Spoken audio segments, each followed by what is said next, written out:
This tutorial is sponsored by Videoblocks.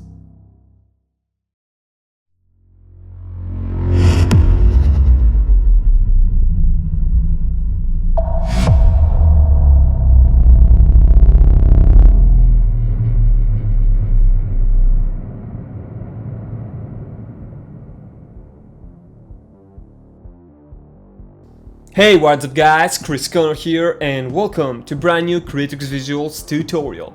Today we're going to take a look at the overall color grade which I did for Black and Requiem, the music video, and we're really going to take a look at the After Effects and how I did the color grade based on Mad Max. How to really get that amazing cyan green sky with a desert looking background. It was very tricky. I studied the Mad Max movie a lot in order to do this, but with that said, let's take a look at the clips plus color grade.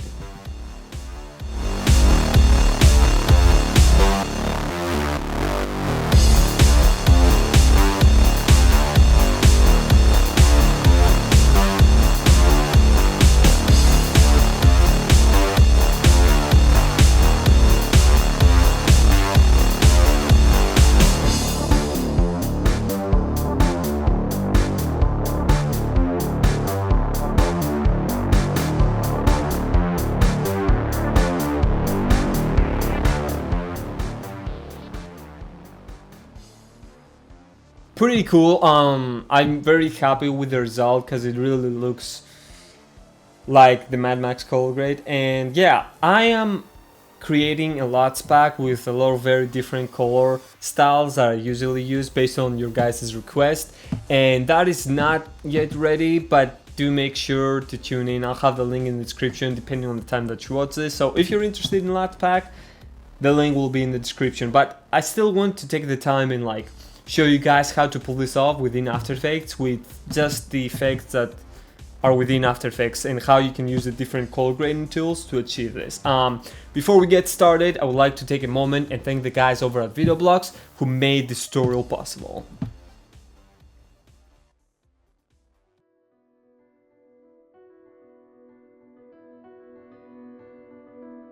Videoblocks is for us, the filmmakers, the VFX artists, the producers. It's a subscription-based service that offers members access to an amazing array of downloads from stock footage, motion backgrounds, special effects, After Effects templates, and more. Their library consists of beautiful landscapes, wildlife, aerial shots, explosions, slow-mo clips, but the astonishing part is that they offer a 7-day free trial for new members, which is the best way to get introduced to Videoblocks, experience their service, and get access to stunning content for free. So guys, make sure to follow the link in the description, get signed up, and start browsing. Enjoy!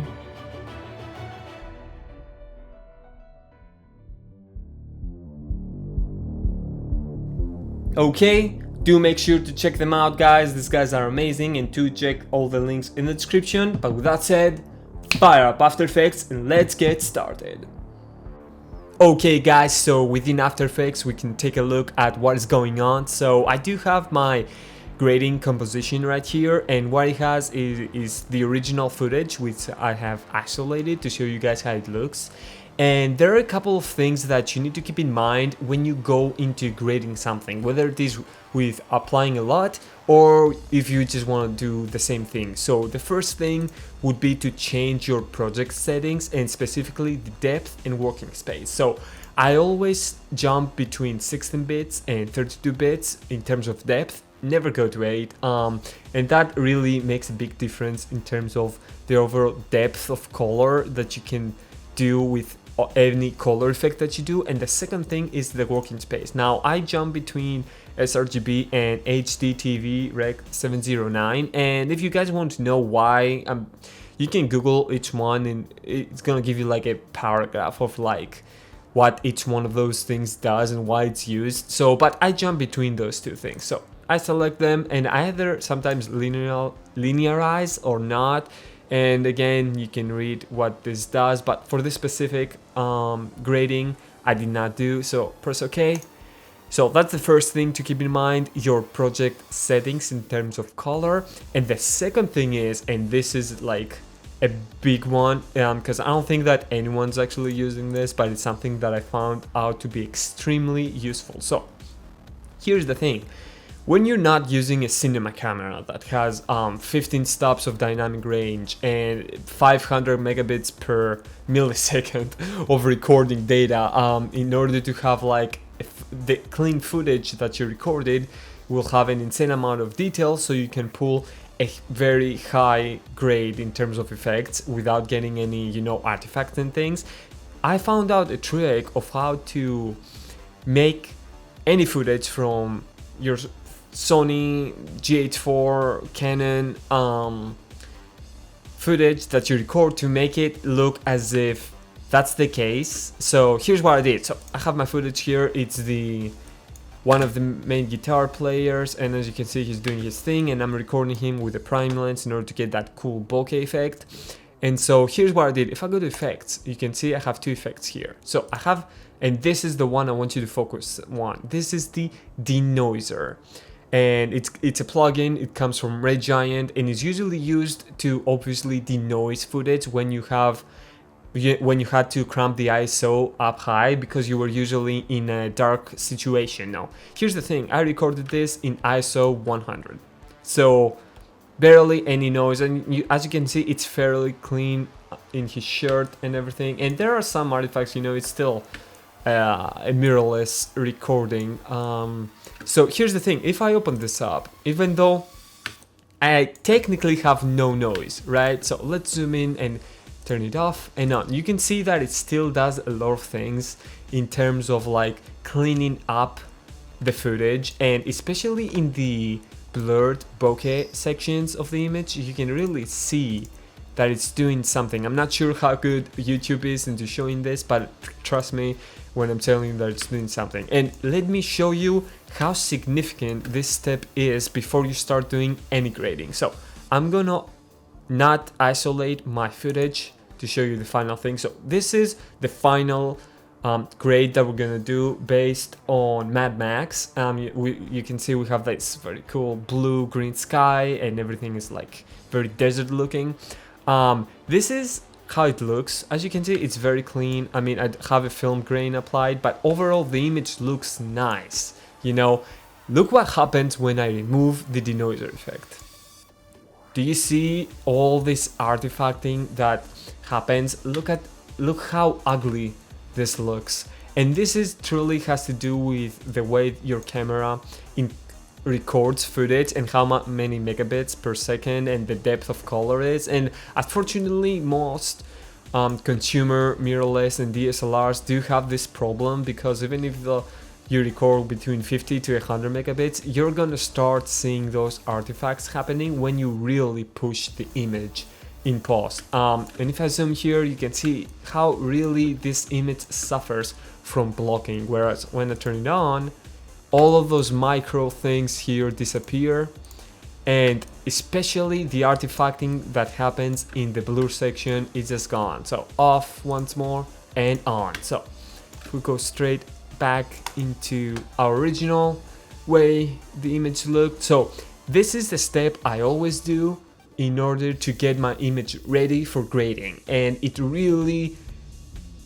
it's a night and day in terms of like the difference that you get when you do this step. Now again, it's a plugin, but personally it's a must-have for cold grading footage that's not from like the most pro high-end cameras in terms of like, you know, image quality. So now with that done, I'm also going to explain to you this effect, which is basically a blur.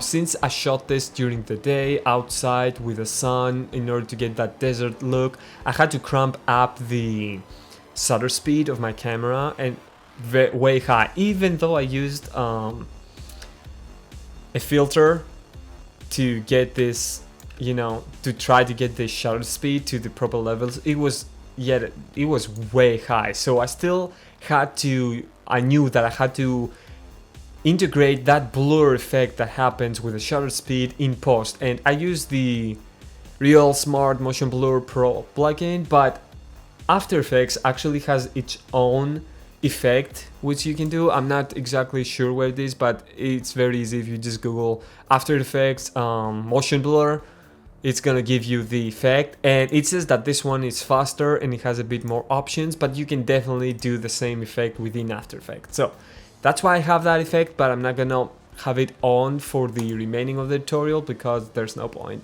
We need a crisp image to see what we're doing. So with those two steps out of the way, in order to do color grading, let's actually get into the actual effects and adjustment layers that are used in order to get this Mad Max color grade. Okay, so I'm going to not isolate my image, but I'm gonna turn off all of the effects. So let's take it step by step and see. So I have 1, 2, 3, 4, 5 adjustment layers. Now you can either go to Effect, New, you can go to Layer, New Adjustment Layer, which is right this one, or you can just hit Control Alt Y and you'll create a new one. So awesome. So I have 5 adjustment layers and I just right click and rename them in order for me to know what's happening, or you know what happens. And you can also select this and like color code them, if you can see from here, if you do different things. But for this one, there are not any VFX in this, clip. So I just have my initial clip and then a bunch of adjustment layers. So I'm just telling you this because usually I will color code each layer so I can easily see in my timeline what it's doing, but for this one it's not. So anyways, let's go to the first adjustment layer and I'm gonna open this up, and as you can see I named this log simulation, and if I go to effects we have a curves adjustment. Now why do I do that?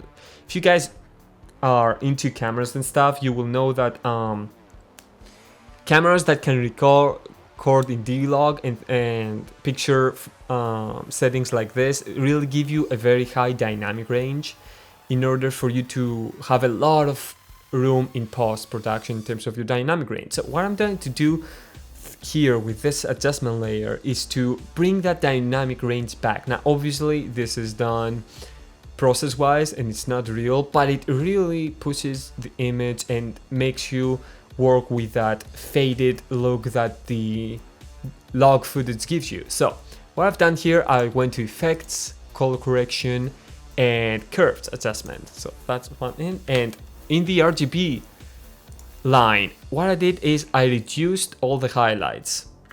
So let's see the original. You see here, even though our exposure is correct, based on the way he was moving, we will get just a tiny bit of burned highlights in terms of exposure. So with this one, as you can see, it really fades all of that away while pushing the dark part of the image up high. So where I do this is a curve I usually work with, and you can play around really depending on your footage, but this curve will usually give you a very good log simulation, let's say. Now of course you do need to keep in mind that you need to have your proper exposure within your camera when you're recording, otherwise this will not do anything. So basically, if I have done a mistake and the whole sky was burned out, like in terms of the highlights, because I only exposed for this portion, there's no way for me to do anything in post to save that. But if your exposure is perfect, even if you get like these tiny things here and there,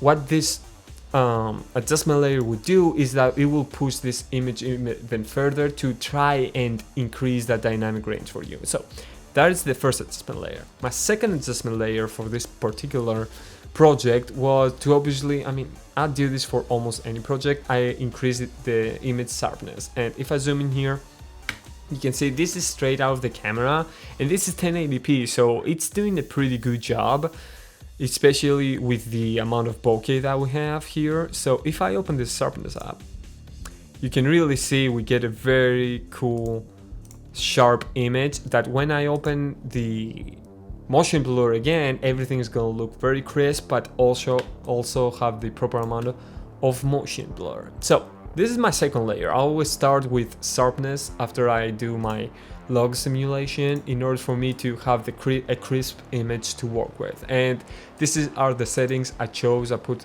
to the unsharp mask in 100, and again like effect, blur and sharpen, and sharp mask. And I always do a double take in those things. I first have,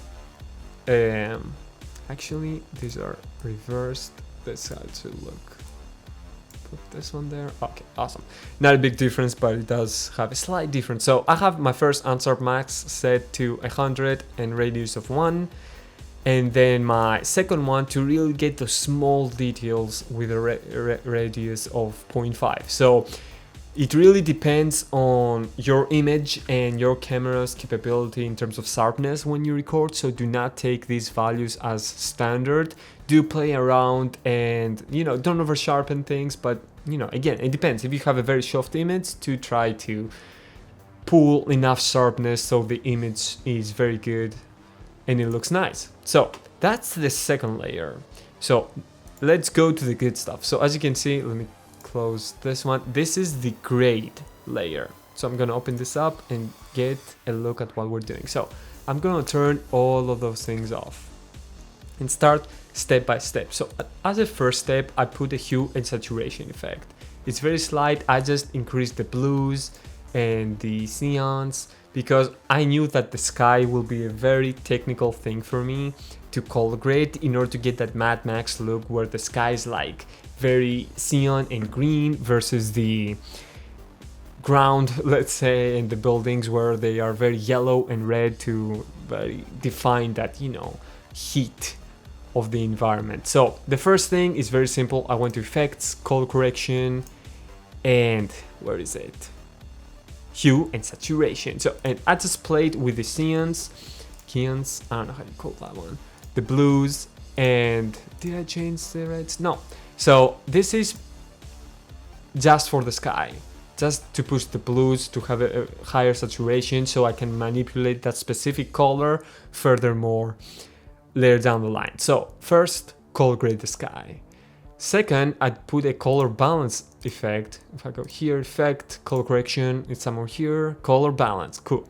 So this is a very cool effect compared to curves because you can isolate the changes that you want to have based on the shadows, the midtones, and the highlights. It's basically, if you've seen some plugins like Colorista, they will have these wheels of color and you can point the specific point to which color side of the wheel you want it to be, and then it will color grade. This doesn't give you that illustration, but it's basically the same thing. It has a shadow color wheel, a midtone color wheel, and a highlight color wheel, and you can make specific adjustment based on those three. So what a curves adjustment does is basically it grades the entire thing to where you move the line, where a color balance effect really lets you refine a very specific value. So if I turn it off and off, you can see that what I'm trying to do is get that desert look, that heat look by pushing the colors towards the red and yellow side versus the cooler side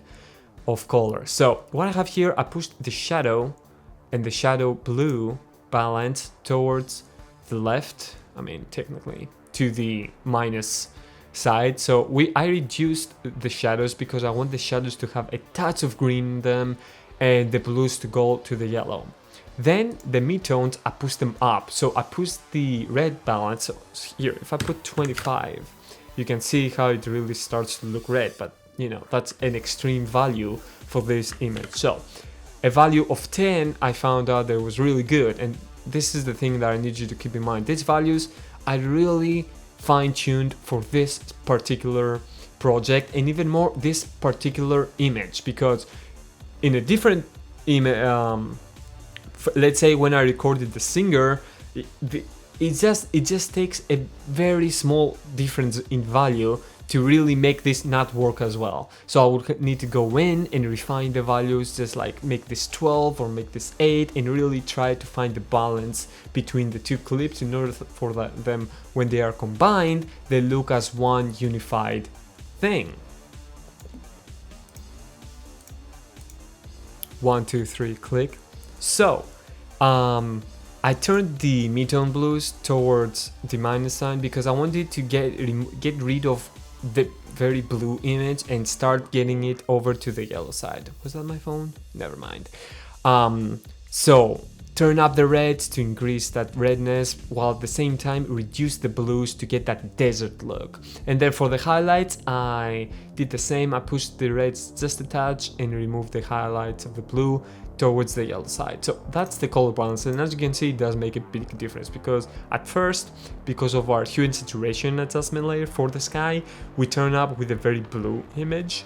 But with the color balance effect, we really get that start to get that desert look back. So now, because of my log simulation, we can see that there's not really a lot of contrast in the image. So here's what I do, and this is a cool trick, and this is a cool way to use an unsharp mask effect to get something to increase the contrast of your image, basically. So if I turn this up, you can see a huge difference. It really starts to look like a rock music video, basically, because the contrast is so high. So what I did is by cranking up the radius. So if I turn it back down, you can see that it just, all it does is sharpening things. But if you crank the radius up to 500, which is the full value, you really get a very cool contrast effect. And you can play with the amount, you know, play around depending on the contrast of your image and how you want the final look to be. But I found that a value of 100 really achieves the amount of contrast that I want for this grade. So this is a very cool trick to get contrast back, because you have like either a D-Log camera or you simulate it in order to, you know, increase the overall dynamic range of your image. Then what I did, I really tried to get that green Mad Max Xeon looking sky, as you can see, and boom, look at the difference in that. Before, very blue, very normal looking saturated sky, let's say, but with this effect, it really turns up. So here's how you do this.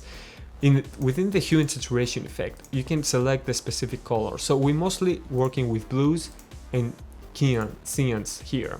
Damn, I really can't get this word right. Anyways, so what I'm doing here, I have three technical values, but here I'm working with the saturation effect and the hue effect. So if you can see this color wheel here, when you move it around, it just changes the color. You can basically have the color change to anything that you want, but you know, don't go for something, I mean, I guess you can go for something extreme like this one. But what I want to do, if I press this back to 0, you can see we have a bluish tone sky, very light blue, but I want to push that blue even more to the green side. So what I do is I say color blue, take it to -15, which basically pushes it over to the greener side of the force. Not really, you know. And I did the same thing with the blues. So I increased the saturation to get even a more popping effect from the sky, while at the same time turning the color value, the color hue, back to a more cyan and green value. And I play around with this until I get a very good look and I like what I'm seeing. So, and the last part of the grade was for me to just, you know, overly do an overall more yellow tone, and I just went to the blue value and I just pushed the curve down. So as you can see, this is the before, and I just pushed the value down to make it a tiny bit more yellowish, if you can say. And yeah, I think it looks pretty cool. And so after that, I went to one of my favorite things, is basically to put a vignette around to really focus on the part of the image that you want the viewer to focus, which in this one was the guitar player. And as a last part, because as you remember, we had the denoising effect in order to remove any artifacts or noise that the image had originally. But that means you end up with a very clean, digital looking image. So as the last part, I always tend to add a film grain, because noise is not bad, digital noise is, and that you get that through, of course, digital cameras. So because I removed that and I don't want that, I still want the image to look film-like, you know. All films, especially when they had that cool film grain, which was not really you know, it was not pulling from the experience, but also it's something that reminds you that you're watching a film, and it's not like clinically clean, you know. So I put an effect, noise and grain, where is it? Noise and grain, yes, and add grain, and these are the values I'm usually working on. It might depend on the project and of course the size of the composition. This is a 1080p composition, whereas if I was working with a 4K comp, my values would be different. But I really like that it just puts some of that film grain back in the image. And if I open this up, cool, and it really helps blend everything together. You know, if you have some tiny artifacts here and there or something weird happening, a grain effect will really smooth that out because it just puts an overall grain filter on top. Okay guys, so that's it. Let's see the before and after. So before and after, awesome. I really love this effect, and I actually studied the Mad Max color grade in order to get this. You can get this through a LUT pack, and I am working on mine right now, as I said before. But you know, you don't always need to use a LUT pack, and sometimes I just want to start from scratch and create a color grade without a LUT pack. Sometimes I need a LUT pack, I just need to drop it in, make some adjustment and really make a great image. But sometimes I want to really go step by step and, you know, adjust the values and really fine-tune something from nothing, basically. So I hope you guys enjoyed it, and you know, I don't know, I'm always fascinated by the color grading that films have, because I really think it enhances the story and the overall experience. Okay guys, so that's a wrap. I hope you enjoyed the tutorial and you learned something. Do make sure to check all the other tutorials. There are a couple in the channel, and stay tuned for the next one. Until then, stay awesome.